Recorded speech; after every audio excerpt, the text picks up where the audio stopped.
kwirinda nyakuri kutwigisha kureka burundu ibitwangiza. Dusenge. Tuombe. Turagushimye muremyi wacu, tunakushukuru muumba wetu, wabanye n'aba bantu bangana batyo barinda amahoro, mmelinda mkutano huu, urakomeje kubana natwe muri aya masaha, hata na muda huu pamoja nasi, uduhe gusoza neza igiterane, utupe hitimisho zuri la mkutano wetu, buri wese agutahanye mu mibereho ye no mu muryango we, kila mmoja arudi akiwa na wewe maishani mwake hata na kwenye familia yake. Tugiye kwiga ijambo ryawe, tunakwenda kujifunza neno lako, ngaho ritegura uryinjiza mu mitima y'abagushaka, tuandalie uingize neno lako katika mioyo ya wanaokupenda, mu izina rya Yesu. Ni katika jina la Yesu tunaomba, amen. Dushimishijwe no kubana namwe uyu munsi. Tunamshukuru Mungu ambaye ametuwezesha kuwa pamoja nanyi leo hii. Yewe ntabwo nari ndi kumwe namwe ejo. Yeye jana hatukuwa pamoja. Nta nubwo naraye kuri ubu butaka. Na kulala kwenye ardhi, alikuwa sehemu nyingine. Tangiye kubugeraho nka saa moya yuzuye. Amefika nchini Rwanda saa 1 za asubuhi. Imana yandinze rero mu rugendo. Mungu amemlinda safarini. Yabanye natwe ejo mu materaniro. Aliwalinda jana kwenye mkutano waliokuwa nao huko. Rero dusoya ngaha amahoro izina ryayo rihimbazwe. Amefika kwa amani, jina la Mungu lihimidiwe. Tugiye kwigana rero muri aya masaha. Hebu tujifunze. Tugiye kwigana gusa ijambo rikomeye. Tunakwenda kujifunza neno kubwa lihwanye n'igihe tugezemo, ambalo ni la muda tulio nao. Yesu niwe gakiza kacu ku buryo bwose. Yesu ndiye wokovu wetu wa aina yote. Ayo niyo magambo tugiye kuganirira hamwe. Haya ndiyo maneno, ndicho kichwa cha somo letu. Yesu ubwe wenyine, Yesu mwenyewe igihe yazaga mu isi, alipokuja hapa duniani, yari afite imirimo myinshi, alikuwa na kazi nyingi. Yaraje gutanga icyitegererezo, alikuwa amekuja kutupatia kielelezo, yaraje gukiza, alikuwa amekuja kuponya, yaraje no kubwiriza ubutumwa bwiza, alikuwa ameleta injili. Iyo niyo mirimo itatu yamuzanye mu isi. Hizo ndizo kazi zaidi atakazokuwa nazo. Yaraje kubwiriza ubutumwa bwiza, amekuja kuhubiri habari njema, aje gutanga icyitegererezo cyabwo, amekuja kuwa kielelezo cha ujumbe, kandi aje no gukiza abantu indwara zabo na kuwaponya watu magonjwa yao. Uwo mubumbe w'ibintu bitatu, yani kazi ya aina tatu, nibwo butumwa bwiza, ndio habari njema. Niyo mpamvu ndio maana mu mirimo yakoze iyo ngiyo, katika kazi alizozifanya, yongera kuyidutegeka twebwe abasoroho n'imperuka y'ibihe. Anatuamuru sisi kufanya kazi hizo. Bigakorwa saa 11 y'umugoroba. Kumbukeni kwamba tuko saa 11 mu kirengarenga cy'ubutumwa, yani injili inaelekea mwisho, umusozo w'isi, katika kuhitimisha kwa dunia yetu. Ubwo butumwa bukongera bukabwirizwa. Habari hiyo lazima ihubiriwe. Niko byahanuwe, ilitabiriwa muri Byahishwe 18, katika kitabu cha Ufunuo 18 murongo waho ni wa mbere. Fungu la kwanza ndasoma aya magambo akurikira. Atasoma maneno yafuatayo. Bakurikirana neza hari impamvu. Kuna sababu. Hanyuma y'ibyo mbona malaika wundi amanuka ava mu ijuru.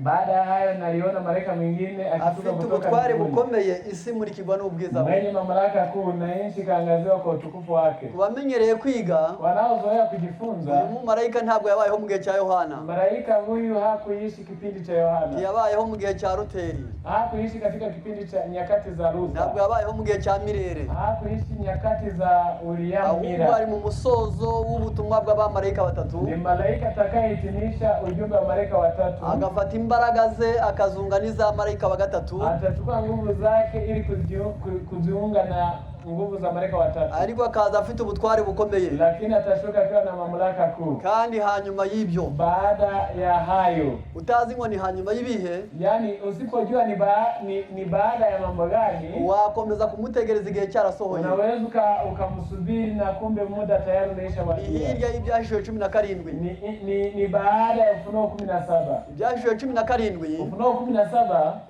rimwe idini, unazungumzia kuhusu dini, rurimwe gwiyunge gw'amadini akomeye, muungano wa madhehebu makubwa. Yarangiza yamara gukomera, yani madhehebu atakapokwisha akicara ku nyamaswa itukura cyangwa se ubutegetsi bushigikiye icyaha, ataketi juu ya mnyama mwekundu, yani serikali zinazounga mkono dhambi. Ibyo bikarakarira abantu b'Imana bakiranuka. Vitu hivyo viwili vitakasirikia watu wa Mungu wenye haki. Icyo ni kimwe kibangamiye kwizera.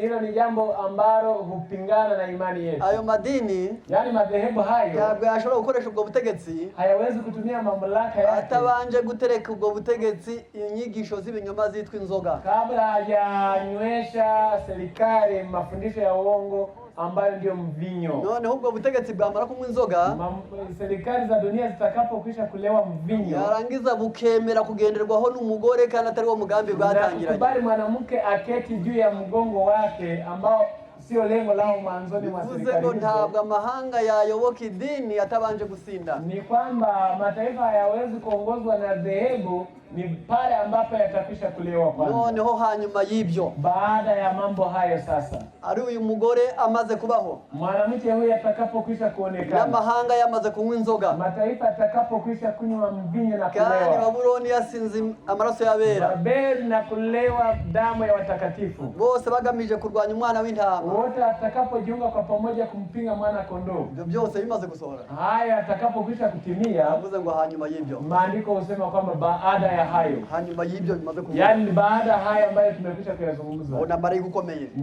nalimuona malaika mwenye mamlaka kuu, ufite ubutware bukomeye, alikuwa na mamlaka kuu, aramanuka, alishuka kutoka mbinguni. Abandi ba malaika uko ari batatu, malaika wengine watatu bagiye baguruka baringanije, walikuwa wakiruka huku katikati ya anga, bitewe nuko bo bari abantu, maana wao walikuwa ni wanadamu. Noneho byari abantu bo, yani wao walikuwa ni wanadamu, bagiye berekeza ubwenge bwabo kwijuru, yani wao akili zao walikuwa zikielekea mbinguni. Ariko uyu malaika we, lakini malaika huyu mwingine yamanutse ava mu ijuru, alishuka kutoka mbinguni. Ni inyandiko zavuzwe n'Imana, ni maandiko yaliyonenwa na Mungu, zifite ubutware bukomeye, maandiko yana mamlaka kuu, ntawe zubaha, yani maandiko hayamheshimu yeyote, umuntu wese kuzubaha, badala yake anamuomba kila mmoja kuziheshimu. ntawe zisaba inama, maandiko hayaombi ushauri na kufanya buri wese kwemera inama zazo, yanaamrisha kila mmoja kubali ushauri wake.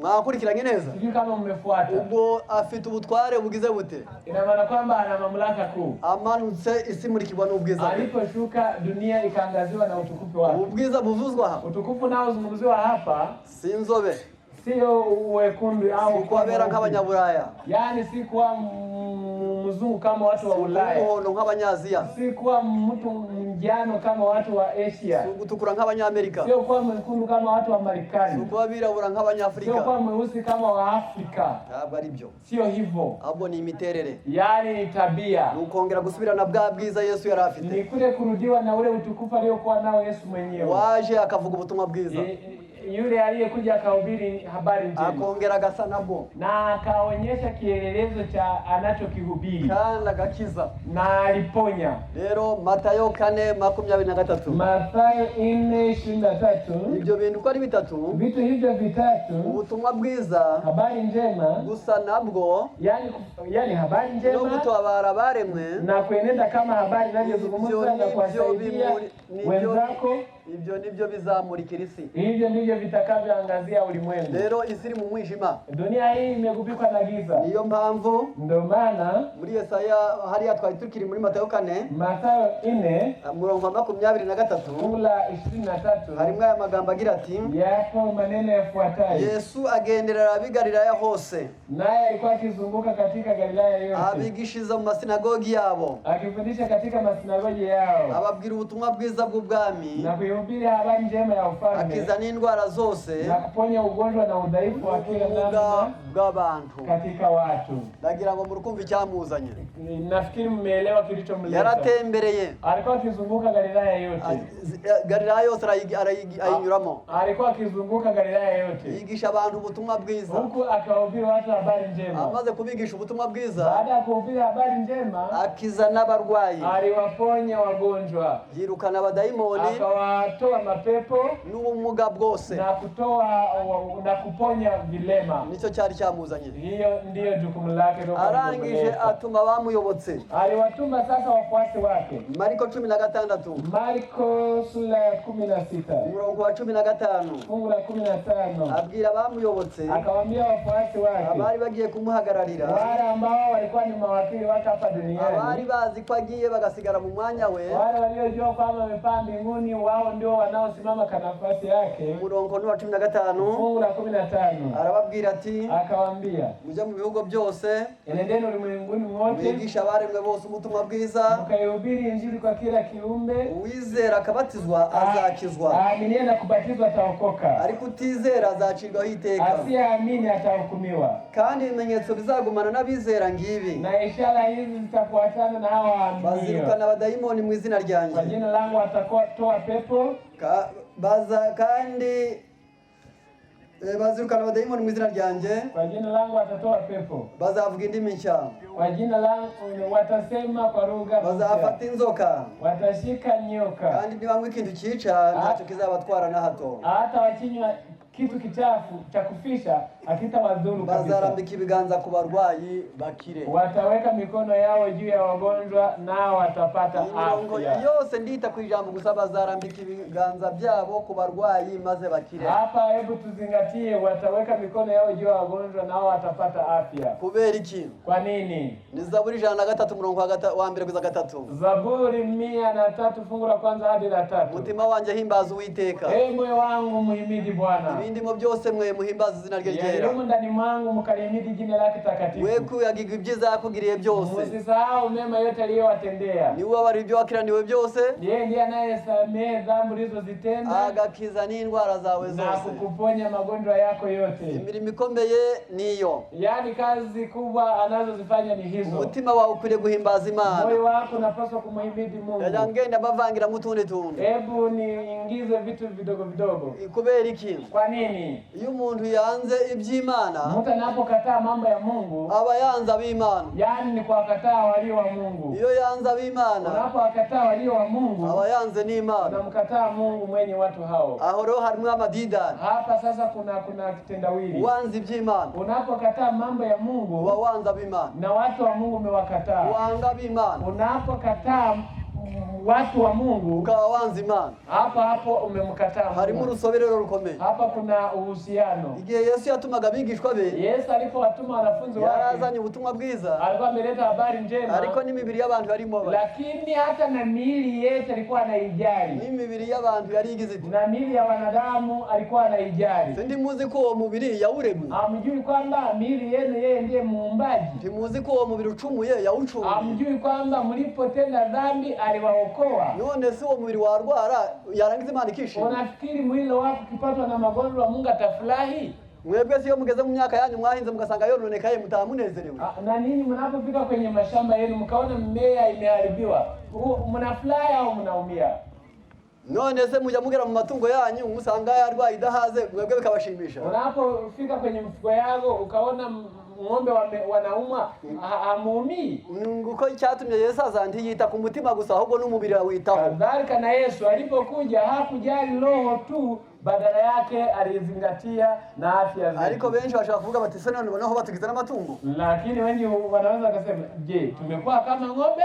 None se ntuzi ko muri Malaki 3:15-18 habivuga? Hamjui kwamba Malaki 3 fungu la 16 hadi 18 panasema kwamba ninyi ni abana b'Imana baraganira. Yaani wana wa Mungu walikuwa wakiongea. Uwiteka agatega amatwi. Mungu akatega masikio. Ubwo wabaye abana b'Imana. Wana wa Mungu walipokuwa kizungumza akumva, Bwana alitega masikio. Igitabo kikandikirwa imbere ye. Kitabu cha ukumbusho kiandikwa mbele zake. Cha ubaha Uwiteka bakita ku izina rye. Cha wale wanaomtii Mungu na kuliheshimu jina lake. Akavuga ati, alisema hivi, bazaba banje umunsi nzakorera. Hao watakuwa watu wangu siku nitakapoinuka. Bazaba amatungo yanjye bwite. Watakuwa mifugo wangu. Nzababarira nkuko umuntu abarira umwana w'umukorera. Mtawasamehe kama vile mtu amsamehavyo mtoto wake naye. Ubwo kumva ko aho bagaragara babaye amatungo y'Uwiteka. Hapa wameonekana kuwa mifugo wa Bwana. Ezekiel 3:4. Ezekiel 34. Aravuga ati ntama zanjye ntimwazitayo. Panasema kwamba kondoo wangu hamkuwajali. Ubwo tubaye intama. Pale tumekuwa kondoo. Ntabwo ari izina rigayitse nawe yitwa umwana w'intama. Na si jina baya na yeye anaitwa mwana kondoo. Impamvu tumi ntama aho ngaho? Ni nini kinachotufanya tuwe wana kondoo? Nuko ari inyamaswa y'inyamahoro. Yaani kondoo ni mnyama mwenye amani. Aravuze ati namwe ntama zanjye. Na panasema nanyi kondoo wangu. Bantu bamu cyanya cyane. Watu wa malishoni mwangu. Muri abantu nanjye ndi Imana. Ninyi ni wanadamu nami ni Mungu wenu. Rero kubw'ibyo. Kwa hiyo sasa. Aha niyo mpamvu Yesu atwitaho. Ndio maana Yesu anatujali. Biramubabaje turwaye. Yaani tunapoumwa na yeye anaumia. Biramubabaje tugawa mu isi. Tunapodharauliwa hapa duniani na yeye anapata aibu. Biramubabaje tubaye abanyabyaha. Tunapokuwa wadhambi anaumia. Yo turimbutse biramubabaza. Kuangamia kwetu ni kero kwake. Twazira uko dukwifashe mu isi turi babi nabyo bikamubabaza. Tukienenda visivyo yani na yeye anaumia. Twabibimuga n'abarwayi tukababara. Tunapopatwa na ulemavu aina wote na yeye anaumia. Aha rero ni imwe mu ngingo nshaka komeza noho nibura gucokombora. Tunataka kipengele hiki tukichambue kwa kina. Mu gitabo cyitwa umurimo w'ubuvuzi. Katika kitabu kinachoitwa The Ministry of Healing. Ntabwo abantu benshi cyane baje bamenya ko twahamagariwe icyo kicho. Watu wengi wao hawajui kwamba hicho ndicho tulichoitiwa. Yewe n'abatagira ibyo banenga nabyo baje babinenga. Na wale ambao hawatudharau kwa mambo mengi hilo wanalidharau. Ariko ntubavebe kuko muri Malaki 4:6 aranzenga ubwoko bwanje burimbutse buzize kutagira ubwenge. Si ajabu maana kwenye Malaki Hosea 4 fungu la kwanza panasema kwamba watu wangu wameangamia kwa sababu ya kukosa maarifa. Mu gitabo cyitwa umurimo w'ubuvuzi page ya 17. Katika kitabu cha The Ministry of Healing page 17 to 18. Noneho mu Cyongereza no mu Gifaransa birahuje n'isubi ya mbere ibanza ibyo bitabo byombi. Yaani paragraph ya kwanza. Haranditse agira ati panasema hivi. Notre Seigneur Jésus-Christ est venu en ce monde comme le serviteur irasable des besoins de l'homme. Icyazanye umukiza wacu mu isi kilichomleta mwokozi wetu hapa duniani wari ukwigira umugaragu udacogora, ilikuwa ni kujifanya mtumishi ambaye ni mwenye bidii ngwabe uwo kurangiza amakene y'umuntu katika kukidhi mahitaji ya binadamu. Noneho harakomeje ati il est venu ôter le fardeau de la maladie, de la misère et du péché. Icyari cyamuzanye kilichomleta hapa ni ugukuraho umutwaro w'icyaha, ni kuondoa mzigo wa dhambi, umutwaro w'indwara, mzigo wa magonjwa, umutwaro w'ubuhanya na mzigo wa umaskini. Imitwaro itatu iremerereye mwene muntu. Yaani hiyo ndio mizigo mitatu inayomsumbua umuntu. Ashobora kuba atashonje, si ajabu kawa na vyakula vya kutosha, utarwaye, yaani hauna ugonjwa, ariko icyaha kikakubuza gusinzira. Lakini dhambi inaweza kukukosesha amani, ikakunaniza kurya ibyawe, ukashindwa hata na kupata chakula, ukadorana intizo niko babyita, arangiza ibyawe ufite byose ukarenga icyaha kikakubuza kumererwa. Yaani unaweza ukawa umerundika mali nyingi lakini dhambi inakusumbua usile chakula chako. Nawe ni umutwaro, huo ni mzigo. Abandi ni ubukene, wengine ni umaskini. Abantu benshi barakennye, watu wengi wana umaskini, cyane cyane bitewe n'imperuka, hasa kwa sababu ya siku hizi za mwisho. Imperuka ivanze icyo bita amajyambere n'imperuka. Yaani siku za mwisho ni mchanganyiko wa siku za mwisho na maendeleo. Byombi ni imyorera migari yirohamwe ubukungu yarangiza umuntu agasigara ari umuhanya. Yaani maendeleo na siku za mwisho ni kama kolongo inaomeza mali inawafanya watu wabaki ni maskini fukara. Kuva mu 1975 kuanzia mnamo mwaka 1975 izuba agakingirizo karikingiza karatobotse. Yaani jua karika kachujio kajua kanakoitwa ozone kalitoboka. Ibyo biteye inzara, biteye n'indwara. Hivyo vilileta magonjwa na njaa katika dunia yote. Ntabwo benshi baba babizi neza. Wengi hawajui. Uko izuba rikamura amazi ku butaka, kadiri jua inaposhonza maji kutoka kwenye ardhi, ni ku butaka bugenda buba ubutayu. Yaani ardhi inazidi kuwa jangwa. Kwa amazi aba make niko n'umweru ugabanuka. Yaani kadiri maji yanakuwa kidogo na mavuno yanakuwa kidogo. Uko umweru ugabanuka niko inzara yongera. Kadiri mavuno yanapungua na njaa inazidi kuongezeka. Uko inzara yongera niko n'ubukene bwiyongera. Njaa inapoongezeka na umaskini huingia. Kandi ko ubukene bwiyongera na umaskini unapoingia, niko indyo ikennye ihabwa umwanya munini cyane ku meza y'abantu benshi. Na muro usio na mafaa ndio unaopelekwa kwenye meza ya watu wengi. Abantu buzuza igifu ariko amaraso yabwiriwe. Watu hujaza mfuko wa chakula lakini damu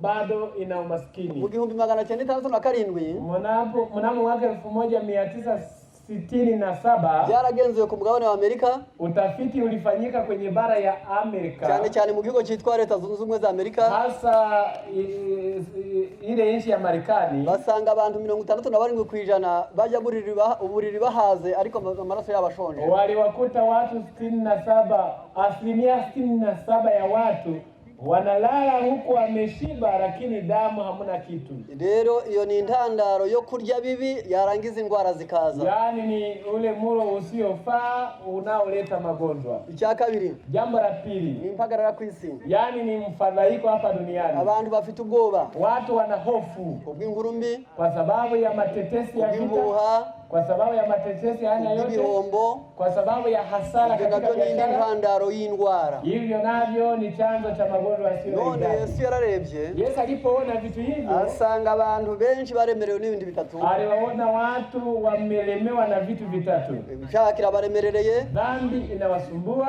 ubukene burabaremerereye, umaskini ni kero, ndetse n'indwara zirabaremerereye, na magonjwa yanawalemea. Rero niyo mpamvu, hebu tuendelee. Restaurer totalement l'homme était sa mission. Icyari cyamuzanye, kilichomleta bari ukuvugurura umuntu wese ilikuwa ni kukarabati binadamu. Veut pour lui rendre la bonté, la paix et la perfection des caractères. Yari yazanywe n'ibintu bitatu, gukorera umuntu ibintu bitatu. Alikuwa ameletwa na kukarabati binadamu ili kumpa vitu vitatu. Umuntu agira ubugira neza, ni kumrudishia ule utu wema, agira amahoro, awe na amani, agira imico myiza na tabia nzuri. Ni ibintu bitatu. Ni vitu vitatu. Agira ubugira neza, ubwo bivuze ngo ataba umutabazi ku bandi. Ni kumrudishia ule ukarimu ili aweze kusaidia wengine. Kandi agira amahoro bivuze kutagira urwango. Ili kumrudishia amani ili aondoe chuki ndani mwake. Umuntu ufite urwango ntacyo wakora ngo umuhe amahoro. Maana mtu aliye na chuki ndani mwake huwezi kumletea amani. Ikintu cya mbere gituma umuntu abura amahoro mu rwango gusa. Jambo la kwanza linalomkosesha binadamu amani ni kuwa na chuki. Aho rwanyuriya hose rukinjira muri wowe amahoro abagiye. Yeyote aliye na chuki amani huondoka. Noneho n'imico itunganye na kumrudishia tabia nzuri. Nicyo cyari cyamuza. Hiyo ndiyo mission ya Yesu hapa duniani. Yohana 14:18. Yohana 17:18. Data uko wantumye niko nange batumye. Baba ulivyonituma nami nimewatuma. Ibyo byamuzanye mu isi. Hicho ndicho kilichomleta hapa duniani. Ibyo byamuzanye mu isi. Yani haya aliyomleta hapa duniani niyo yasigiye abamwizeye. Alitukabidhi sisi wanaomwamini. Data uko wantumye mu isi. Baba ulivyonituma duniani niko nange batumye mu isi. Ndivyo ninavyowatuma nani. Aha ngaha ni ibintu bikomeye cyane. Hapa sasa tuzingatie. Kuko tubisomye neza byadufasha. Hebu tusome. Muri iki gitabo mfashe. Katika kitabu hiki cha The Ministry of Healing. Ni page yacyo y'ijana Kwa Kiingereza ni ukurasa wa 141. Aha, subiramo. Ukurasa wa 141. Aho ni mu Cyongereza. Kwa Kiingereza haranze ngo igisha kandi ukize. Panaandikwa fundisha na uponye. Aha nicho Yesu yatumye abigishwa be. Yani hiyo ndio kazi tuliyopewa. Kwireresa abango iriswanya les malades, yavuye abarwayi, aliwaponya wagonjwa. Et demander au Seigneur de le guérir. Yamara kubavura akabwira Imana ngo nibakize. Na alikuwa akimuomba Mungu ili awaponye wagonjwa. Muzirikana ko kantu mukazirikane mu bwenge bwanyu. Zingatieni maneno haya. Luka uri kuvugwa mu Bakolosayi 4:14. Ndiye anayezungumzwa katika waraka wa Kolosai 4:4. Yavuraga abarwayi, alikuwa akitibu wagonjwa, agasaba Imana ngo nibakize, na akamuomba Mungu ili aweze kuwaponya. C'est comme médecin lui donner de nombreuses occasions d'annoncer le Christ parmi les païens. Insinzi yagize nk'umuganga, ushindi aliyoupata kama tabibu yamuhaye umwanya wo kuvuga Kristo mu bapagani. Alipata kanjia kakumhubiri Kristo katika wapagani. Epara komirati. Chini panasema la volonté de Dieu est que nous imitions les premiers disciples dans les méthodes de travail. Umugambi wa Yesu, lengo la Yesu nuko twigana abo bigishwa be bambere mu mikorere yabo, ni ili kwamba tuwaiga hao wanafunzi wake wa kwanza katika utendaji wao. Mwakurikiranye neza? Sijui kama mmefuata. Umugambi wane, lengo la Yesu nuko tugira ute?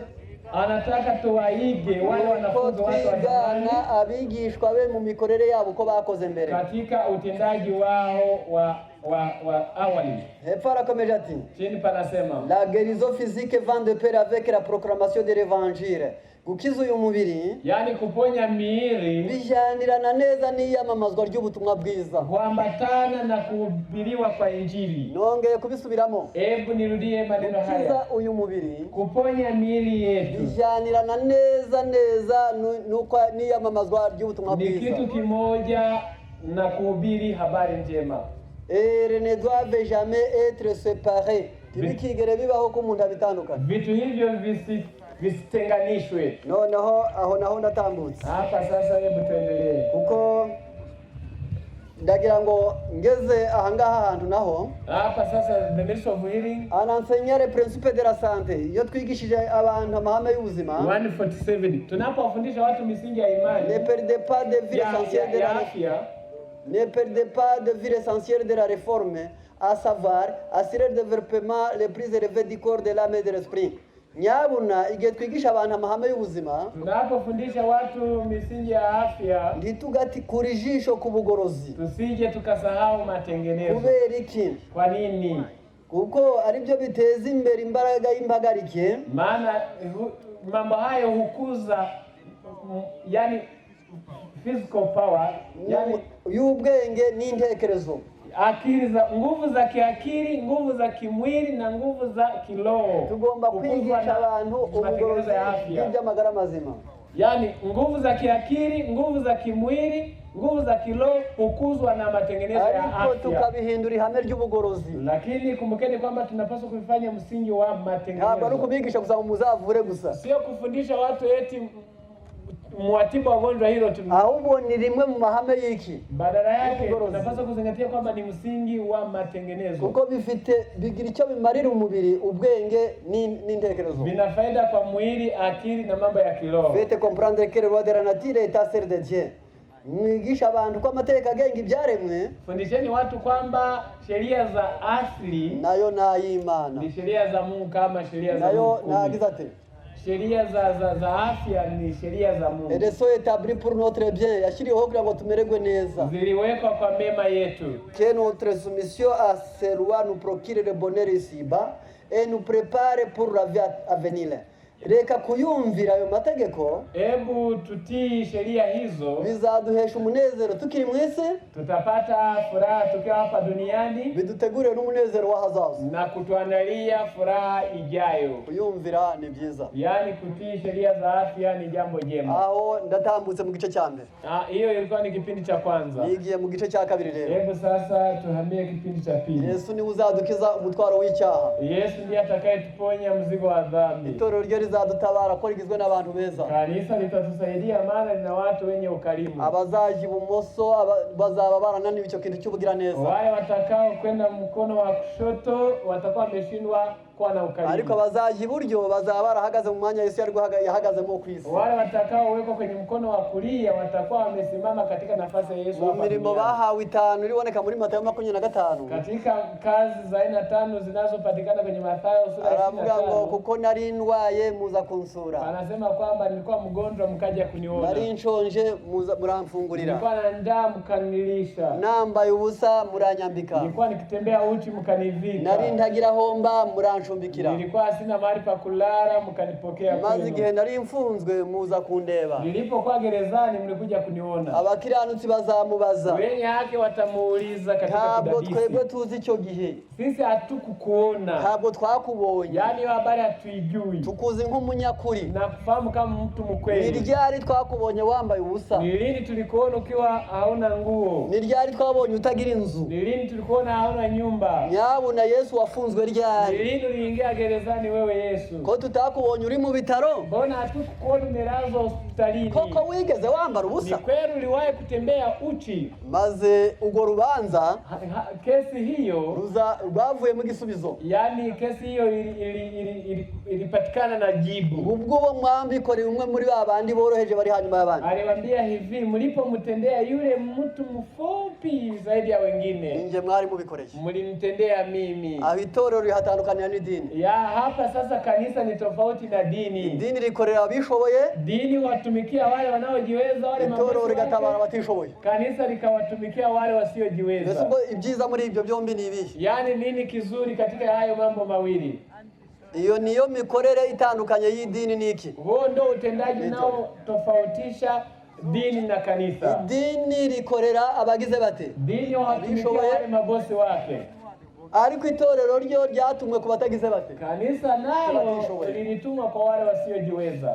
Iyo wemeye kuba nawe muri abo, unapokubali kuwa mmoja wa watu, uba wubatswe neza ku rufatiro. Hapo utakuwa umejengwa vizuri kwenye msingi. Uba uri dhahabu wenda. Hapo utakuwa kama dhahabu. Cyangwa uri feza. Au utakuwa kama feza. Cyangwa uramube y'igiciro. Au utakuwa jiwe lolote la thamani. Ibyo bikunaniye. Unaposhindwa kutekeleza hayo, gutabara, unashindwa kuwasaidia wasiojiweza, guhinduka, unashindwa kubadilika tabia, gutsinda urwango mu munyamahoro, unashindwa kuishinda chuki iliyomo ndani mwako ili uwe na amani, unashindwa kuwa mkarimu kwa watu wengine, ariko uri mu butumwa bwiza, na huku ukitembea na ukikusanyika nawe waravuye mu madini, na ukidai kwamba umeacha madhehebu, waravuye mu moko, na ukidai kwamba umeacha makabila, warasohotse muri Babuloni, na dai kuwa umeacha Babeli, Egiputa warahasize, na umeacha huko Misri, aho ku rufatiro uba wubakishije ibyatsi, ibiti n'ibikenyeri. Kwenye msingi umejenga ukitumia miti, majani na mabaki ya mtama. None kubw'ibyo rero,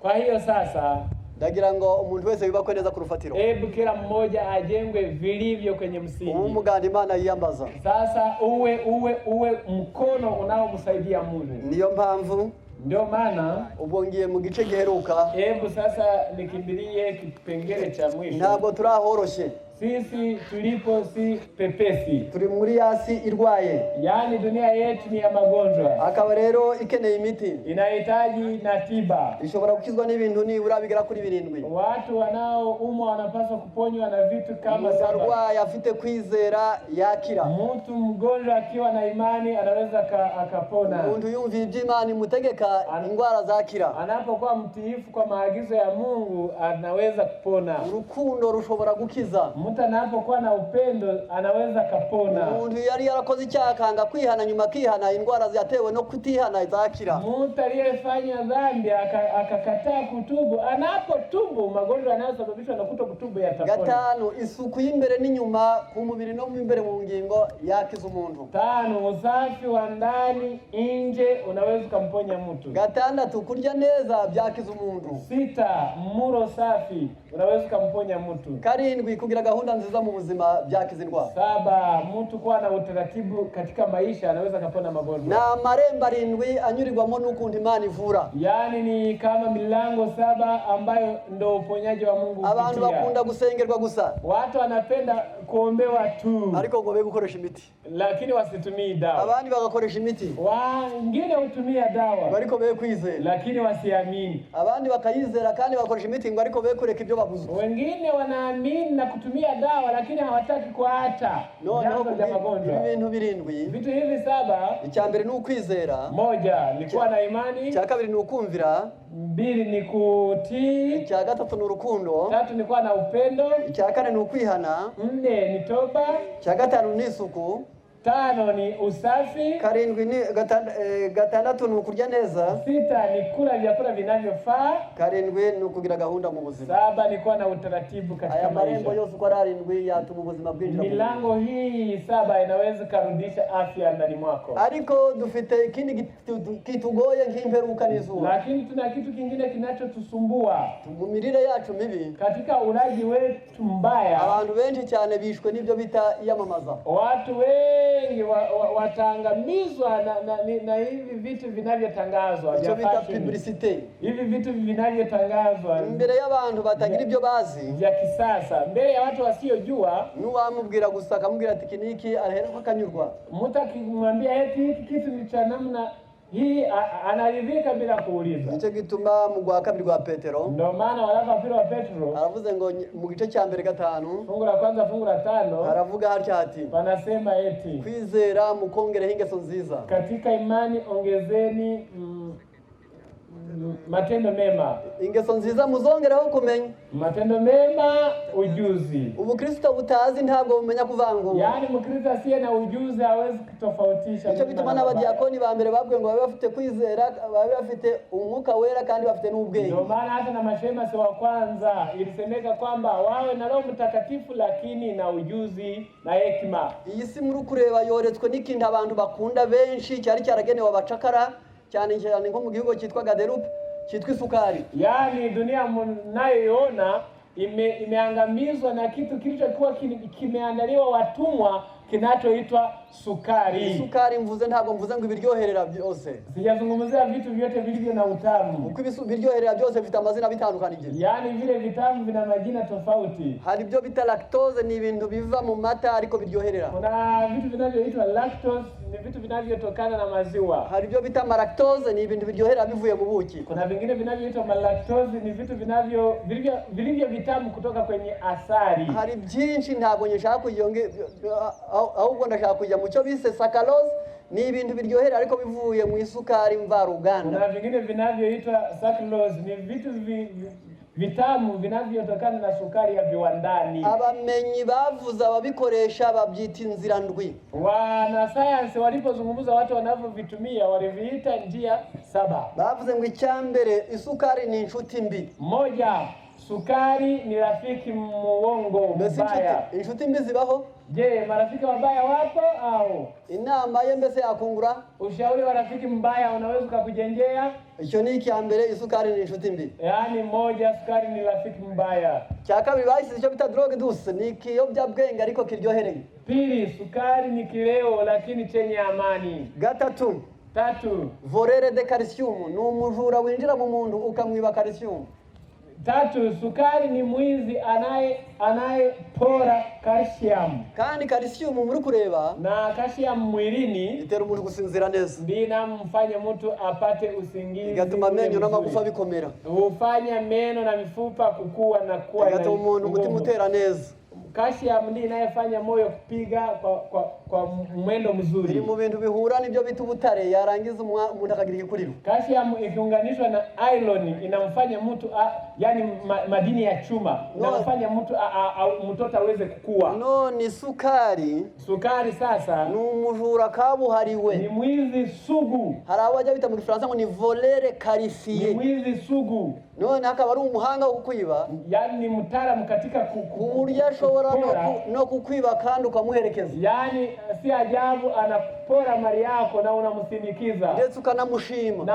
Na unamshukuru kabisa. Ukazamwitura. Na unamzawadia. Ni umuntu wagukora mu mufuka. Na anaweza kaingiza mkono mu mfukoni mwako. Agahereza undi. Anampa mwingine. Yarangiza bikagenda. Yani mali yake inakwenda kabisa. Wajya kwikora mu mufuka. Unapo gusa mfukoni. Udigakubita ku macuketi baranyibye. Yani unasema eti wametoa vitu vyangu. Atirahira.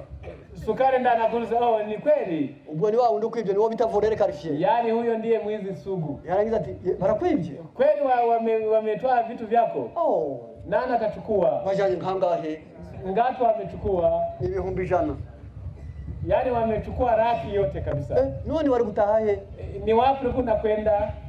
Nari gutaha narindi Kigali, nari gutaha Gisenyi. Yani nilikuwa hapa jijini Kigali, nilikuwa naenda Gisenyi.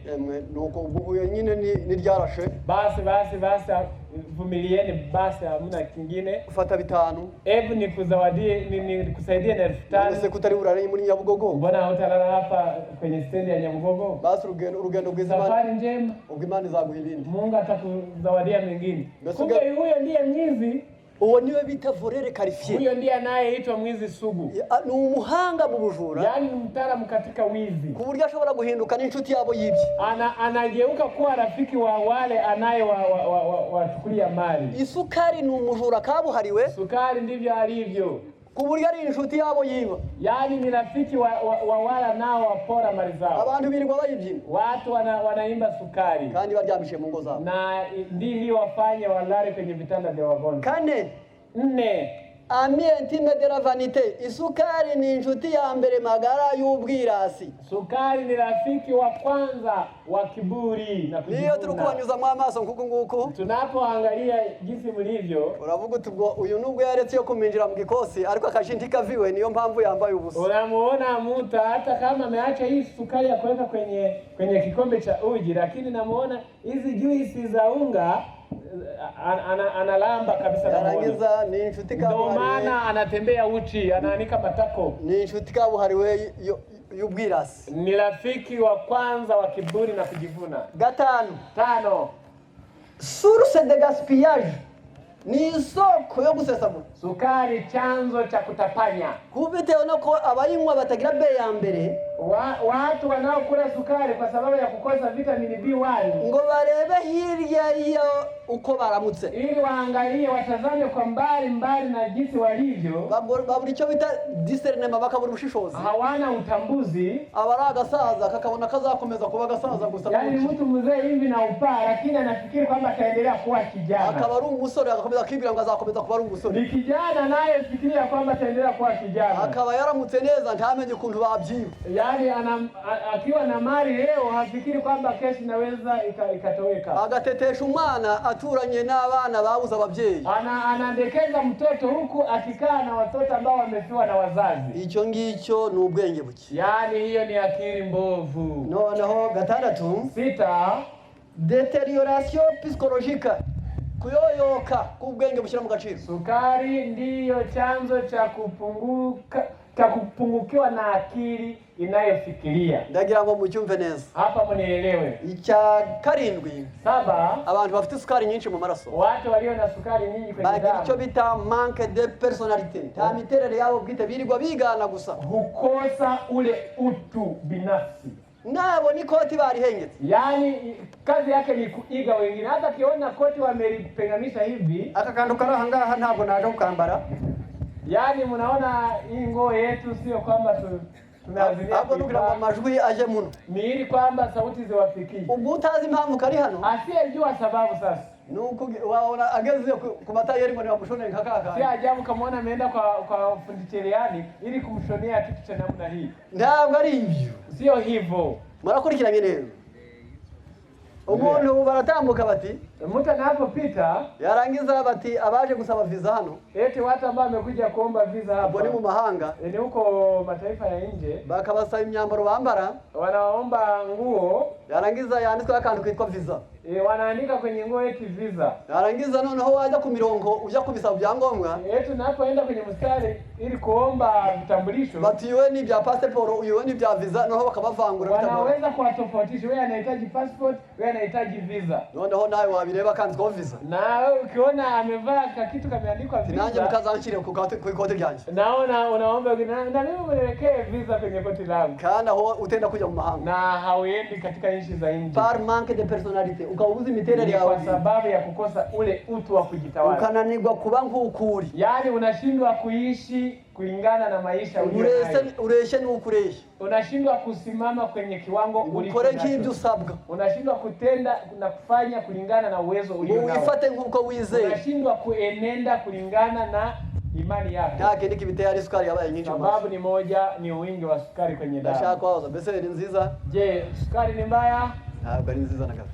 Nafikiri yeyote aliye na akili amegundua. Rero kubw'ibyo, kwa hiyo sasa kuko nababwiye kwa sababu ubwo ndi kugana ku musozo. Hebu tuelekee hitimisho. Kugira ngo nibura abantu benshi cyane bashoboye kumenya neza ibisabwa. Ili watu wengi waweze kujua kinachohitajika. Duhagaze ahantu hakomeye. Tumesimama katika siku za dhiki. Aha abantu benshi cyane batamenya neza ibisabwa gukorwa mu gihe nk'iki ngiki. Mahali ambapo wengi hawajui ni nini tufanye. Ibi bintu muri kino gitabo. Katika kitabu hiki cyitwa amabanga 101 y'amagara meza. Hapa kitabu kinaitwa siri 101 ya zinazoleta afya njema. Aravuga bati mu page ya 82 ukurasa wa 82 harimo ikibazo kivuze ngo kuna swali linalosema kwamba qu'est-ce que le cancer? Cancer bavuga niki? Saratani ni nini? Yani kansa ni nini? Mwakurikira gereza.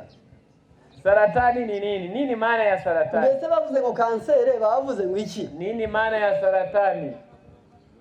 Mu mirire muntu Katika uraji wa binadamu arya vitamine A, anatumia vitamini A, akarya vitamine C, hutumia vitamini C, akarya vitamine E, hutumia vitamini E. Icyo kiribwa, ibyo biribwa byujuje ibyo bikora bitatu, vyakula hivyo vilivyo na vitamini hizo za aina 3 byinjiza mu maraso akantu bita sekateur, na akantu kogosha, huingiza kwenye damu kitu kinachoitwa skata, yani ni kitu kinachonyoa mu mubiri w'umuntu. Katika mwili wa binadamu buri rugingo rwose rufite parcelle yarwo, kila kiungo kina uwanja wake, usabwa kutarenga urubibi, yani kiungo kinapaswa kisipitilize mpaka, kugira ngo rwe kurenga urubibi, ili kiungo kisipitilize mpaka bisaba kuba ufite ibyo bintu by'amavitamine uko ari 3. lazima inatakiwa uwe na vitamini hizo 3, vitamini A, vitamini C, vitamini E. Igifu cyawe kikaba mukwacho ntikegera mara, mfuko wa chakula ukae kwenye uwanja wake, usisukume utumbo. Umwijima bikaba bityo ntusunike igihaha cyangwa umutima. Ini likae kwenye nafasi yake,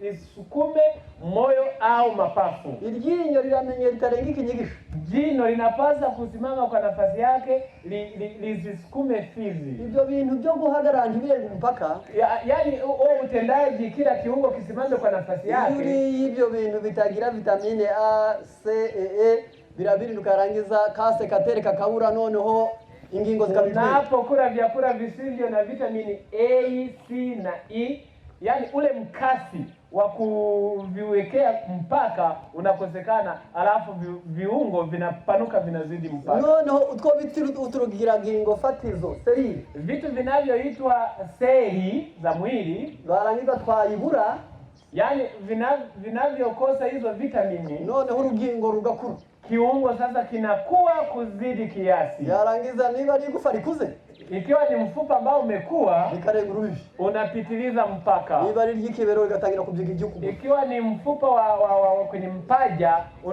unasukuma mfupa wa mguu. Yarangiza niba rururaro agatangira kubyiga ururaro ruto, utumbo mpana unasukuma utumbo mdogo. mbese akantu kose kagatangira kuva mu mwanya wako, yani kila kiungo kinasukuma kiungo kingine. iyo bibaye bityo, kitendo hicho kinapopatikana, noneho bitangira kuba muri byimba, yani majipu ndo yanaanza sasa. ibyo bibyimba, yani asas ndo zinaanza na majipu. kuba ibibyimba, yani yanaweza yakawa majipu makubwa biramutse biri mu mihori, yani yanakuwa majipu yakiwa kwenye nyama za mwili, bishobora kwenye kuba misuli, ingirangingo z'amaraso zo bita globule rouge, zinaweza zikawa ni chembe za damu, zile chembe nyekundu zigatangira kuba nini, zinaanza kuvimba, zinakuwa kubwa, zigende mu rugero rwabigenewe, zitembee katika kiwango kilichowekwa. Yarangiza ibyo bintu byo kwiyongera kw'ingirangingo ibyo bita kanseri. Ongezeko la seli za mwili na chembe ndicho kinachoitwa kansa. Le cancer chirurgical c'est d'une partie du corps commence à croître de façon incontrôlable.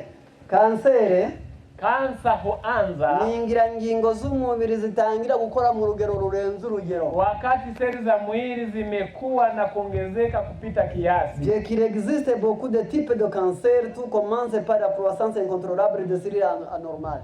Nubwo hari amoko menshi ya kanseri, pamoja na kwamba kuna aina nyingi za saratani, ariko zose zitangira ari ingirangingo zikura zikarenza urugero, lakini saratani zote huanza ikiwa ni seli za mwili ambazo zimevuka mpaka katika ukuaji. Les cellules normales du corps croissent, ingirangingo zisanzwe z'umubiri zirakura, yani seli za mwili kwa kiwango cha kawaida hukua, se divise zigatangira kwicamo ibice, hujigawa vipande, emere de façon ordonnée, yarangiza izimaze kucikamo zigapfa, zile ambazo zimejigawa kinafuata kifo, zinakufa. Parce que les cellules cancéreuses continuent à croître et à se diviser. Igihe rero iza kanseri zo ziba ziri gukura kandi ziri kuba nyinshi, yani kwa ukuaji wa kawaida seli za mwili zinakuwa, zinajigawa, alafu zinakufa. Sasa hili kansa iingie, seli za mwili zinakuwa, ukuaji unaendelea, hazifi. Zisanzwe ari nzima zitarwaye zikaba zifa, yani zile ambazo zilikuwa ni seli nzuri ndizo zinazokufa. Rero ntabwo ndi buje muri byinshi aho ngaho. Sasa sitaingia kwa mambo mengi, ahubwo ndaza kuvuga ibiriho none byinshi. Hebu nieleze yaliyopo leo. Ubungubu ku bagabo, kwa wanaume sasa, kanseri iriho cyane niyo bita prostate. Kansa iliyopo leo ni kansa ya tezi, yani prostate. Hakaba kanseri y'ibihaha. Kuna kansa ya mapafu. Kanseri ya amara. Kuna kansa ya utumbo. Ku bagabo cyane. Hasa kwa wanaume.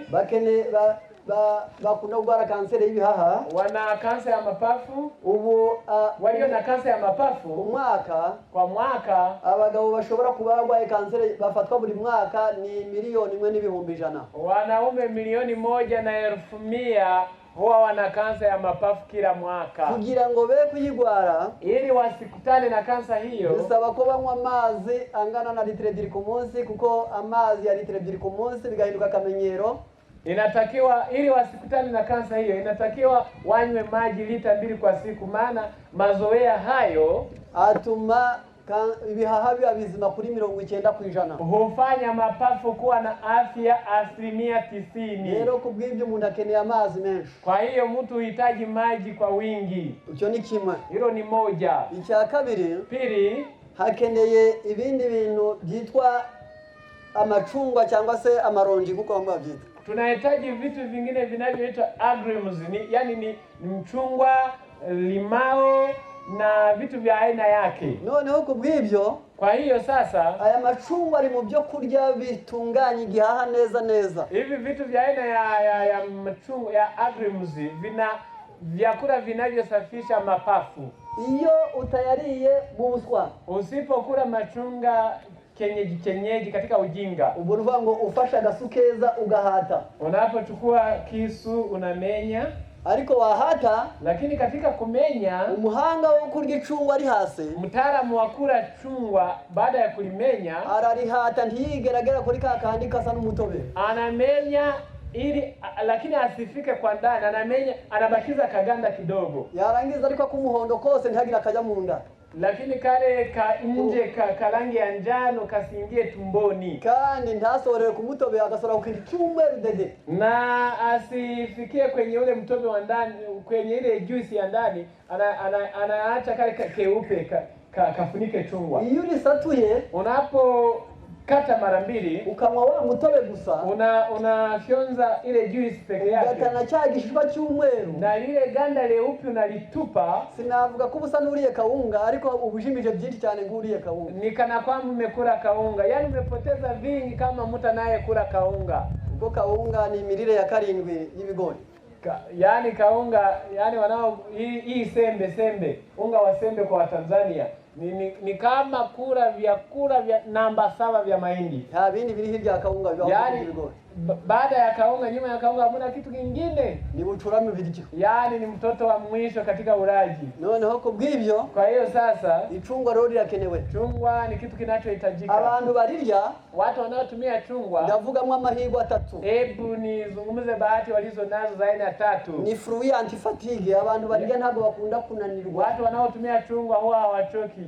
Nicho bita ngo ni ile micho bita globule rouge, ile mamaraso. Yani chungwa hutengeneza chembe za damu zile nyekundu. Ni antiprelezi, ntabwo abantu bazirya rihagije barwara igihaha kizana amazi mu gihaha. Yani wanaotumia chungwa inatibu prelezi, yani ni maji kwenye mapafu. Noneho kubw'ibyo, kwa hiyo sasa biri no mu bintu, ni moja kati ya vitu murankundiraho gato cyane ndasubira muri cya kindi cyitwa kumvira. Niruhusuni nizungumzie kile kitu kinachoitwa kutii. Bisaba ko umuntu nibura ku munsi, inatakiwa kila mtu kwa siku, mu munsi harimo amasaha 12 y'amanywa na 12 y'ijoro, yani siku ya masaa 24, 12 mchana 12 usiku. Muri kino gitabo, katika kitabu hiki aranditse ngo umuntu akwiriye kureba nibura, mtu anapaswa kuchunguza ko yasetse ku munsi inshuro 14, ili ajue kwamba angalau amecheka kwa siku mara 14. Sisi konjana. Chekeni sasa. Sijui kwamba tuko pamoja. Kila mtu anapaswa kucheka angalau mara 14 kwa siku. Na nubu bamwe babananiye. Na wengine wameshindwa kucheka. Guseka. Gucheka. Ubusebwa bakubwiye ngo wivurisha amaseka inshuro 14 ku, yani cheka mara 14 kwa siku ni tiba. Bikakunanira. Ukishindwa tiba hiyo, nabo bavuga ko ari ubukene. Sasa hapo utasema kwamba ni umasikini umekuingilia. Kwani igihe kibi, utasema kwamba siku hizi ni mbaya, tuna crisis ya pesa. Ese urukumva wahera hengo wabuze ikigusetsa. Umuntu akwiriye kureba ngo nibura arebe ko Ndio. Sawa. Noneho uwo ni umuti wa mbere nawo. Hiyo ni dawa ya kwanza. Guseka nako kurakenewe. Yaani kuwa na tabasamu ni kitu kinachohitajika. Abantu baseka, watu walio na tabasamu kila wakati. Ariko mutaruku isiyo kupafayuka, uruko baneza. Abantu baseka, yaani watu wanaopenda kutabasamu sio kupafayuka, bamwenyuye. Yaani kuwa na tabasamu. Agaseka. Yaani unakuwa na tabasamu. Nakwenkwenuki. Usipafayuke. Abo bantu bamira umwuka mwiza wa oksijeni bakunda kwibuka. Watu huwa wanaingiza oxygen, huwa wanakuwa na kumbukumbu. Abantu bahora bajumitse. Watu ambao kila siku wananuna. Yibuka ibibi gusa nta byiza aje yibuka. Kukumbuka mabaya hakumbuki mema. Mbese guseka ni byiza? Kuwa na tabasamu ni vizuri?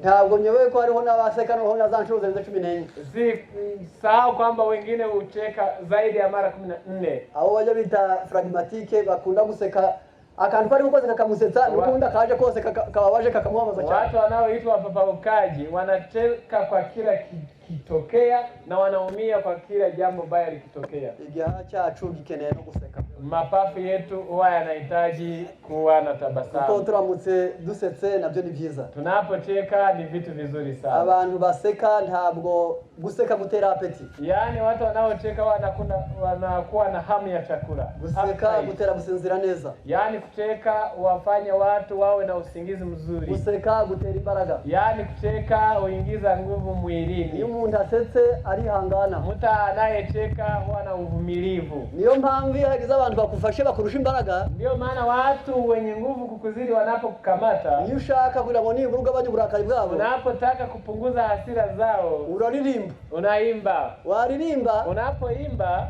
akamwenyura. Anatabasamu. Yamwenyura. Anapotabasamu. Uburakari yaragufitiye bukagabanuka. Hasira alizokuwa nazo dhidi yako upungua. Icyo ni kimwe n'ukuririmba. Hilo ni moja ni kwa sababu umeimba. Hari igihe yagufatira hata hautabona kuririmba. Anaweza kukukamata ukiwa sehemu ambayo hautaimba. Yarangiza ukamusekera. Unatabasamu. Ntacyo wakora ngo niba yarakwanze inshuro 100% ngo akomeze kwanza 100%. Iyo usekeye haiwezekani. Ikiwa alikuwa anakuchukia 100%, bila shaka 20 hupungua. Guseka ni umuti ukomeye w'ibintu byinshi. Tabasamu ni dawa kubwa ya mambo mengi. Rero ndagira ngo kansere ifata abagabo cyane ni kansere y'iki? Yaani saratani inayowapata wanaume hasa ni ile kansa ya mapafu na tezi. Ikije kumbabaza ngo bizwi ko kwisi aribo bambere baseka gati. Kinachonihuzunisha ni kwamba wanaume duniani kote ndio wanaocheka lakini sio sana. Ngo bagerageza guseka keretse abanyuze idini bakagira ibyo bita kuganira iby'Imana. Na wale wanaojaribu kutabasamu ni wale waliopitia dini ambao wanasari. Niho abatemera iby'Imana bahora bajumitse bazi ko umugabo asetsa babaye igishoshywe. Na wale wasio mkubali Mungu, yani kazi yao ni kununa, kufikiri kwamba mwanamume anapocheka ni kudharauliwa. Kandi abantu baseka cyane ntabo bagwa indwara z'amagufa. Na watu wanaocheka sana magonjwa ya mifupa hayaambukizi. Noneho ndagira ngo agatambutse. Hebu tupite. Indwara ya kabiri ifukura gufata abagabo ni ya prostate. Yaani magonjwa ya pili yanayowapata wanaume ni kansa ya prostate, yani tezi, kansa ya tezi. Abantu bose bashobora kwihagarika birenze inshuro enye atari amazi banyoye bashobora kuzasoza barwaye kanseri. Watu wote wanaokojoa zaidi ya mara 4 si kwamba wamekunywa vinywaji vingi. Wajiweke kwenye orodha ya wateja wa kansa. Ikinyobwa twemerewe kunywa tugihagarika kenshi na amazi gusa kuko iyo tuyihagarika ntabwo bisaba potassium. Muri yo harimo potassium uyihagarika nta ngorane uteye prostate. Yaani kinywaji tunachoruhusiwa kunywa tukakojoa ni maji peke yake, maana hayana potassium ambayo amazi harimo potassium. Yaani maji yana potassium kwa wingi, hagaritse ntacyo bitwarwa prostate. Katika kukojoa maji yaani haisumbui tezi. Abo rero bicara kukayoga. Kwa wale ambao huwa wanakesha wakiwa kwenye pombe, abicara kugapende, wale ambao wanakesha wakiwa kwenye pombe mayere, uko akuru ariko ajya gusohora amusozo ubagwa. Anakunywa anakojoa kana kama ni kibarua, hatima yake atakutana na kansa ya tezi. Icyo gituma muri Biblia handitse ngo namwe yo murya cyangwa munywa. Ndio maana kwenye Biblia panasema kwamba kila mlapo na kila mnywapo Fanyeni yote kwa utukufu wa Mungu. Mukorere byose guhimbaza Imana. Fanyeni yote kwa utukufu wa Mungu. Ndagira ngo ahangaha ngeze hapa nilipo, reka ngane ku musozo. Hebu nielekee hitimisho. Ninjire mu kuvura noneho nyirize. Sasa nizungumzie kuhusu dawa. Ndagira ngo iyo abagabo bari kugwara prostate, wanaume wanapoanza kupatwa na tezi kanseri, igitsina gore nabo baba bagwaye nyababye. Na akina mama nao wana kansa ya uterasi, yani kansa ya uzazi. Igihe abagabo bari kugwara kanseri y'ibihaha, wanaume wanapopatwa na kansa ya mapafu, abagore nabo bakaba bari kugwara y'amabere. Wanawake nao wana kansa ya matiti. Noneho kandi igihe kiriho none, na wakati tuliomo bafite n'imyambarire, wana uvaaji wa ajabu. Uwagira ngo aturangira hubuswa bugurirwa. Yani laiti mtu atuulize mahali palipo na ujinga mwingi. Igitsina gore mu myambarire bagira amafaranga arenze ya Bill Gates. Yani wanawake wakipata soko la ujinga katika uvaaji wanaweza wakamzidi Bill Gates. Ntabwo bajya bamenya ibikwiriye kwambara. Yani hawajui ni nini tuvae ni nini tusivae. Ntibamenya n'igikwiriye kwambara. Hawajui ni nini tuvae. Ntibazi n'ibyo babuzwa. Hawajui ni nini tusivae. Bitewe nuko bazimiza fere nyinshi buri kwezi. Kwa sababu kila mwezi hupoteza madini ya chuma. Iyo bikubitanyeho noneho no kurya ibinyamizi cyane. Ukiongeza uraji wao wa vitu vya ardhini, noneho bigakubitiraho n'isukari. Kuongeza sasa sukari hii ya viwandani, usanga kugira ngo umwereke igikwiriye ahubwo kumwereke ikidakwiriye ari byo bimuhira. Yani badala ya kumuonyesha kitu kinachofaa, afadhali muonyeshe kisichofaa, maana ndo rahisi kukuelewa. Ndatanga mu cyitegererezo. Hebu atoe mfano. Aha ku mutwe muri kureba. Hapa kwenye kichwa changu urabona ko imyaka ye ntabwo imwemerera kuri ruhara rungana ruki. Unaona kwamba umri wangu uniruhusu niwe na uwanja huu. Ariko wagira ngo kumuri kureba hano. Lakini laiti mnavyoona hapa, abariko muri kureba ku kibuno. Yani jinsi mnavyoona upaa wangu muone na kwenye kiuno. Birasa. Panafanana. None igitsina gore niyo bazi gushira mu gaciro. Sasa akina mama ikiwa mnafikiria kubera iki buri wese yumva hamuteye isoni ari ku mutwe ku kibuno ni hamuteye. Kwa nini vitu mnafunika lakini mapaja na nini mnaanika kana kwamba ni mtama? Amabere nico cyubahiro ki. Yani matiti ndio heshima ya kina mama. Ikibuno n'amaguru nico shebari. Mapaja, kiuno, nafasi za siri ndio heshima yake. Mwabantu mwe n'abacuruzi fundi baje bayitwikira. Enyi watu, hata na wale wauza unga hamuoni kwamba wao wanafunika? Sivyo?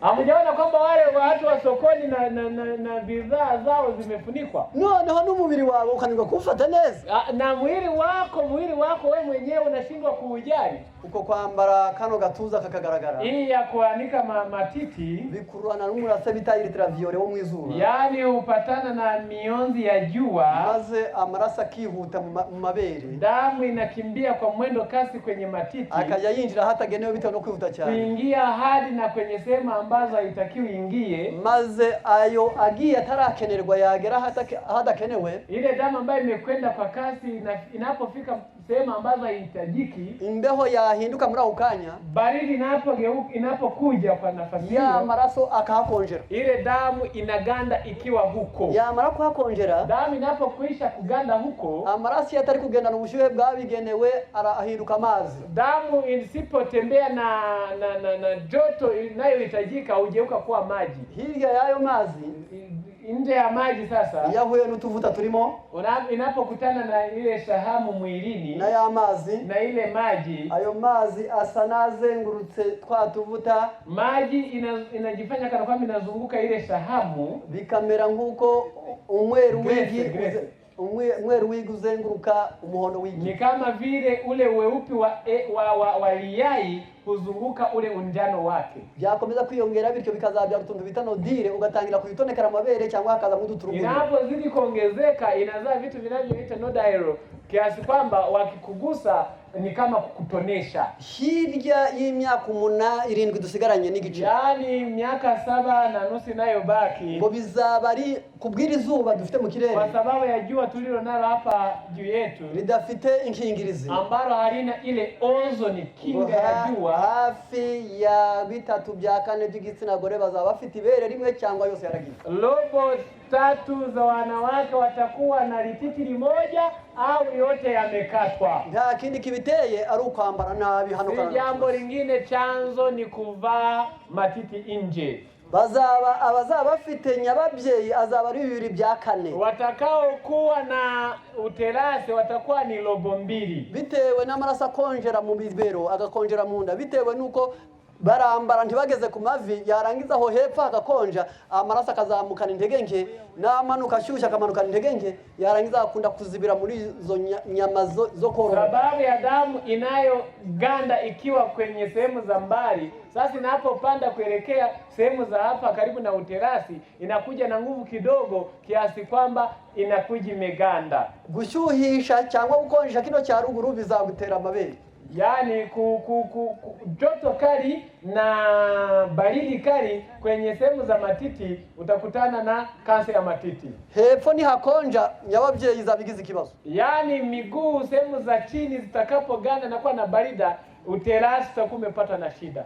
Ubu mwana ari kwambara imbere y'ababyeyi akaribo bareba hasi, we yari kureba hejuru. Yani mtoto anatembea huti mbele ya wazazi, wanaona aibu, lakini mtoto ni mkakamavu. Itegeko rya gatanu rivuga ngo ubahe so na nyoko, iry'isi ryo riravuga ngo ubaha abana bawe. Yani sheria ya 5 nayo tuamuru kwa heshima wazazi wetu limebadilishwa na la walimwengu linalosema kwamba wazazi tieni watoto wenu. Ababyeyi ngaho mushira gatoke hejuru. Wazazi tieni migono juu.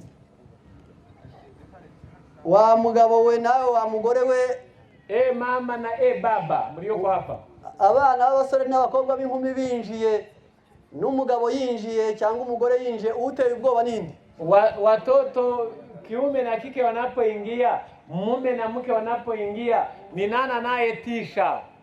Umwana ni uteye ubwoba mu rugo. Yani mtoto anatisha kabisa katika familia. Itegeko rye niryo ryumvirwa. Yani amri yake inatiwa sana. Iry'ababyeyi risigaye ryoroshye nk'ubugari. Amri ya wazazi ni laini kama ugari wa miogo. None indwara ziraje. Magonjwa yameingia sasa. Rero igihe n'icyadukundira kuramba gitya. Muda hawezi kuturuhusu kubwo kukumira kanseri. Ili kudhibiti kansa isiingie, hari tunda bita umwembe. Kuna tunda linaloitwa embe. Hakaba ikigori. Kuna mahindi. Murabizi?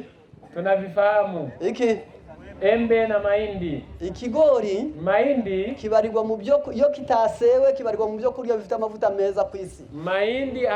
Mahindi katika uasilia wake ni mmoja wa vyakula vilivyo na mafuta hapa duniani. Amavuta yacyo uriye cyokere cyaba gitetse afite urugero rwo mu rwego hejuru rwa vitamine A. Mafuta yake unapokichoma, unapokipika kilivyo, yana kiwango kikubwa cha vitamini E. Umwembe wo ufite A ukagira E ukagira C.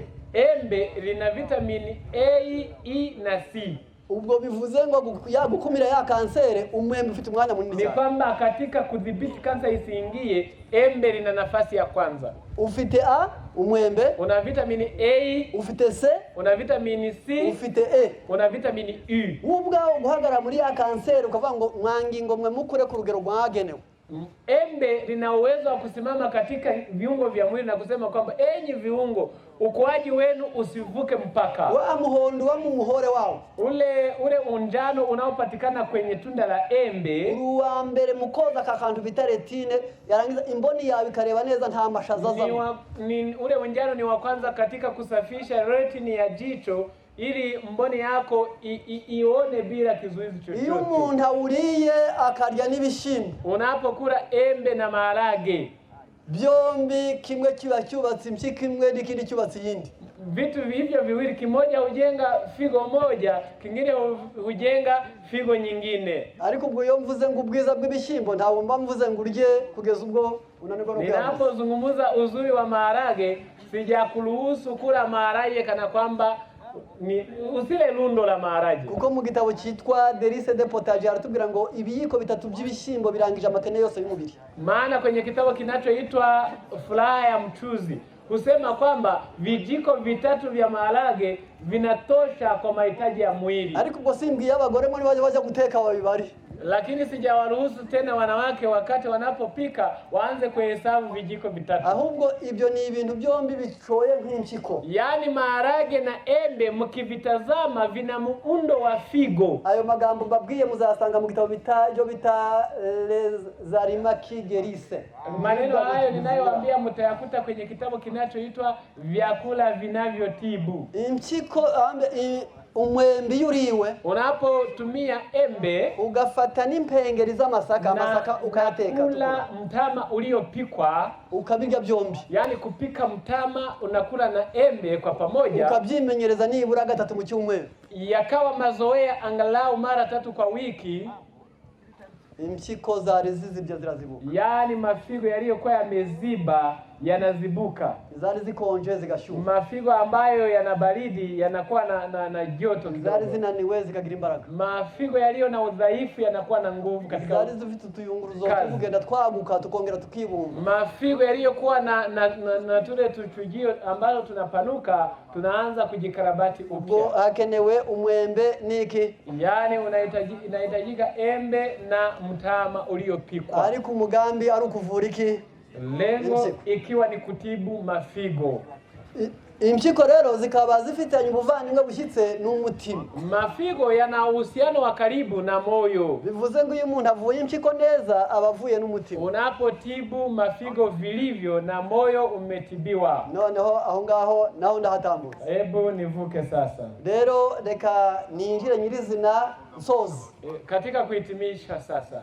Abantu benshi cyane kubw'inzara, watu wengi kwa sababu ya njaa, abandi kurya babwiriwe, wengine wanakula huko wameshinda na njaa, abandi kubw'amajyambere binywera amata bakarya fromage bakarya imikati, wengine kwa sababu ya maendeleo wanatumia maziwa, siagi na mkate. Amara yao barakoropya rumye, utumbo wao yani ni kana kwamba umekauka kabisa. Ntabwo bajya bituma neza, hawaende chooni vilivyo, bituma bagwara indwara bita hemorrhoid. Wanakuwa na haja ngumu inayosababisha magonjwa yanayoitwa hemorrhoid. Igwarirwa imbere cyangwa inyuma. Yani kuna hemorrhoid ya ndani, kuna hemorrhoid ya nje. Umuti wabyo, dawa ya sasa ya shida hiyo, ngo mvuze ngo ihe ngwara hemorrhoid.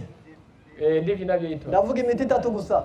Anazungumzia dawa za aina 3. Bafata pome, yani kuchukua tunda la pome yani apple, ugafata duheke 3 twa tungurusumu, unachukua vitunguu swaumu punje 3, ukabirya nimugoroba wenda kurya, unavitumia jioni kabla ya mlo wa jioni, ukabikoresha iminsi 7, unafuruliza siku 7. Kumanywa mchana ukarya onyo, unatumia kitunguu maji chekundu pamoja na limao na maganda yake, ukabivanga neza wabikatakase, unakatakata pamoja na maganda yake, yarangiza ugashira akayiko kubuki, unaweka kijiko kimoja cha asali safi, ugashira ibiko bibiri mafuta ya erayo, unaweka vijiko 2 vya mafuta ya mzeituni, ukongera nabyo ukabirya kumanywa wenda kurya iminsi 7, unafuruliza siku 7 kabla ya mlo wa mchana. Wajya kuryama, unapokwenda kulala ukiyuhagira neza, unaoga mwili wote, ubuki butavangiwe, unachukua asali sio na kitu kingine, ukabusiga kuri hemorrhoid, unapaka kwenye zile sehemu zilizo na hemorrhoid.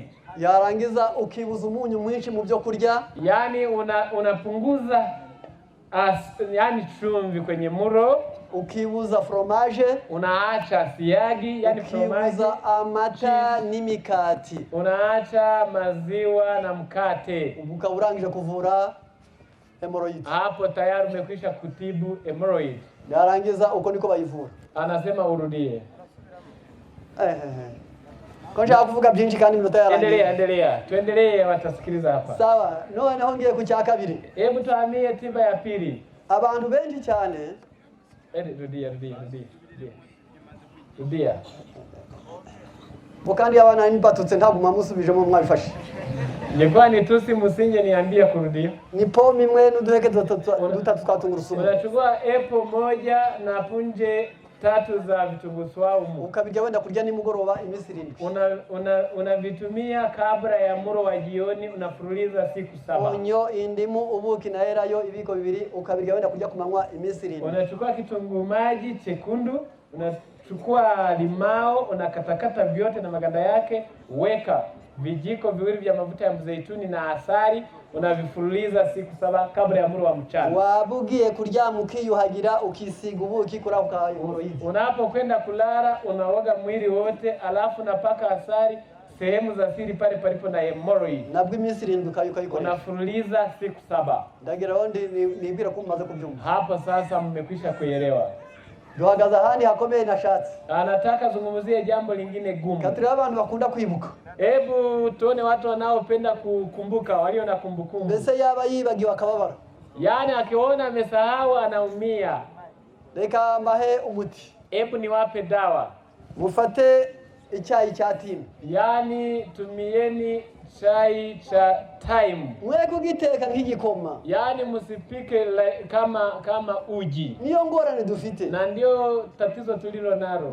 Abantu bajamenye ikiza ariko kugiteka bakakica. Watu wao wanajua mema lakini katika utekelezaji wanaharibu. Bamwe barayifata, wengine huchukua time bakaitekana n'amazi. Wanaichemsha na maji kugeza ubwisho mpaka iive. Yarangiza bakanywa.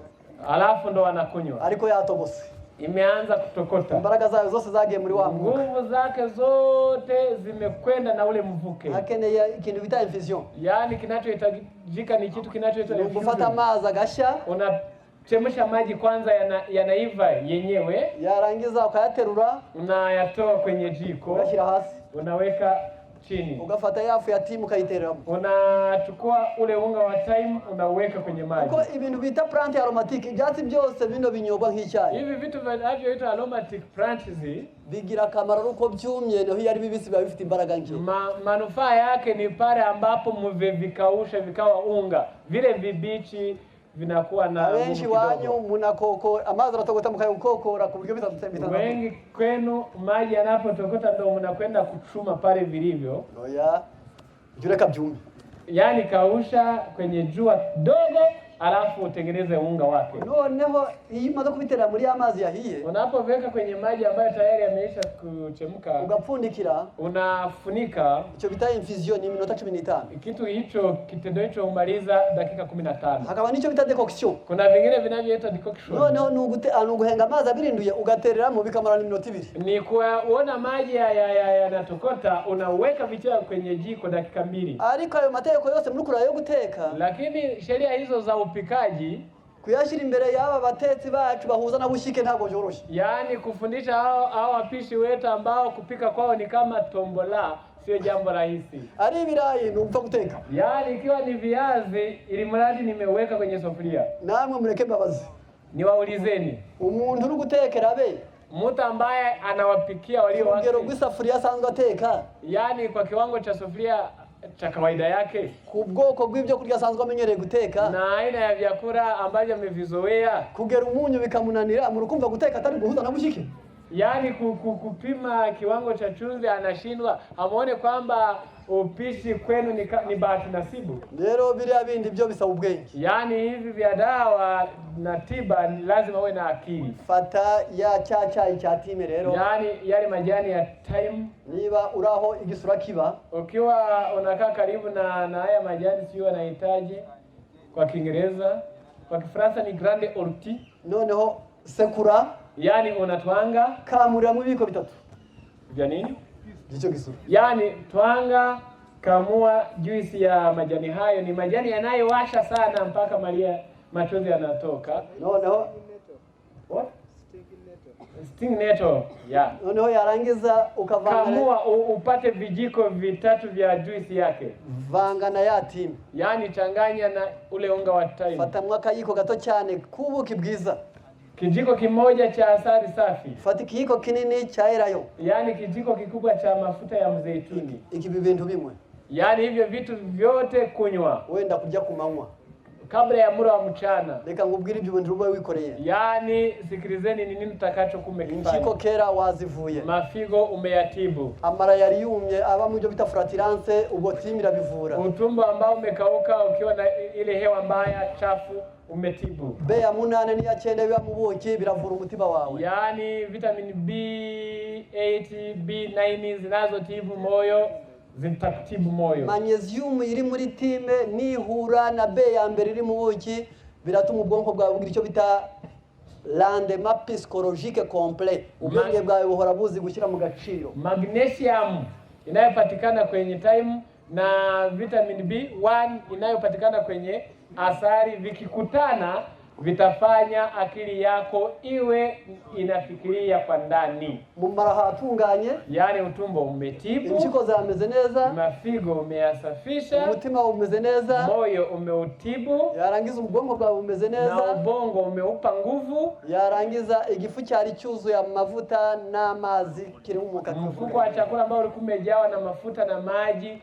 utakauka, alafu upone. Mumara manini katika inzoka zari zirimo zivamo. Katika utumbo mpana wale minyoo ambao wanakaa mure watatoka. Yo bita timoro yo muri time ivura inzoka. Kitu kinachoitwa tumor kinachopatikana kwenye thyme kutibu minyoo. Eka rero dusaba Imana. Hebu tumuombe Mungu. Ibi bintu bizabafasha. Haya mambo yawasaidie. Nibitavuzwa bizavurirwa. Na vile ambavyo hatukubitaja vitapona. Twerekeza amaso yacu kubyiza. Hebu tuyatende mema. Mazi uyu mumarayika ukomeye.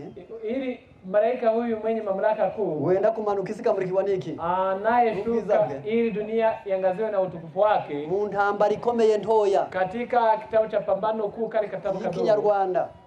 Kinyarwanda kwa Nyarwanda. Ukiwa kitubwira ngo ijwi rirenga. Katika sura inayozungumzia kuhusu sauti kuu. Aravuze ngo nabonye uwo mumarayika amanutse. Panasema eti nilimwona malaika huyo akishuka. Ngo maze abantu benshi cyane bunga ijwi ryabo kuri uwo mumarayika.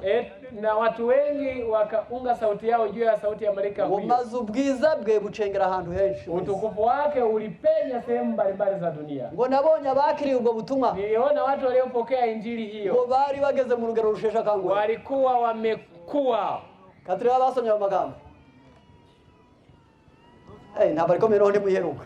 Najua hawajui wengine. Icyo bavanga urugero rushesha kangwe mu gisanza muri munyandiko zibanze. Ile kauli inasema kwamba walikuwa wamekuwa na umri. Baravuze ngo abantu babwakiriye bari abantu bageze mu cyo bise âge de raison. Walisema katika kitabu cha Pambano Enlightenment maandiko ya awali kwamba watu waliopokea injili hiyo walikuwa wamefikia kiwango cha kufikiria. Abantu bapfa kugenda majejuru ntabwo bakorana na malaika ukomeye. Watu wanaoenda kijuju haweza kufanya kazi pamoja na malaika mwingine. Ahubwo na abantu bageze mu rugero rusheshe akangwe. Ni watu ambao wamefikia umri wa kufikiria. Bazi gushyira mu gaciro. Wanajua kutenganisha mambo. Bakemera icyemereka bagahakana kidasobanutse. Wanakubali kilicho na maelezo, wanakataa kisicho na maelezo. Rero muri aya masaha ya manywa. Hebu muda huu reka twese dufatanye n'uyu mumarayika. Hebu sote tujiunge na malaika huyu mwingine. Tubwirize ubutumwa bukiza abanyabyaha. Tuhubiri injili nayo waokoa wa dhambi. Tanga icyitegererezo kiza ku isi nk'abantu. Tuwe kielelezo kizuri kwa walimwengu kama Wakristo. Kandi tugoboka abarwayi. Tuwasaidie wagonjwa. Dukoresheje Imana yaremye. Katika kutumia vile alivyoviumba Mungu. Maze Yesu akiza ibyaha. Yesu awe pale katika kutuponya dhambi. Itorero ritabare. Kanisa liwe pale kama msaada kwa wasiojiweza. Ibyaremwe bivuri. Na maumbile vilivyoumbwa na Mungu vitutibu magonjwa. Maze Imana yikorere. Mungu afanye kazi. Ikoresha abayoboke bayo. Na watumie wafuasi wake. Ikirishe ibyaremwe. Na tuponye katika kutumia viumbe vyake. Saa 11 Imana ihabwa icyubahiro. Saa ya saa 11 ili Mungu ahimidiwe. Ugishaka abavuyemo. Yani yule ambaye uri kuchishakira. Yani yule anaye tafuta heshima yake aondoke. Abagishakira umuntu nabo babe bagiye. Wale wanaotafutia heshima watu wengine waondoke. Haza abagabo n'abagore bagambiriye kunga Imana yonyine ari habwa iki.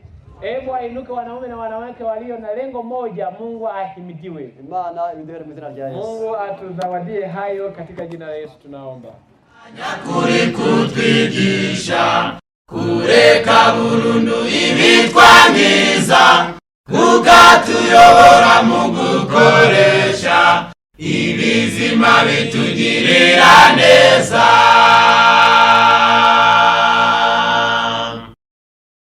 Kwirinda nyakuri kutwigisha kureka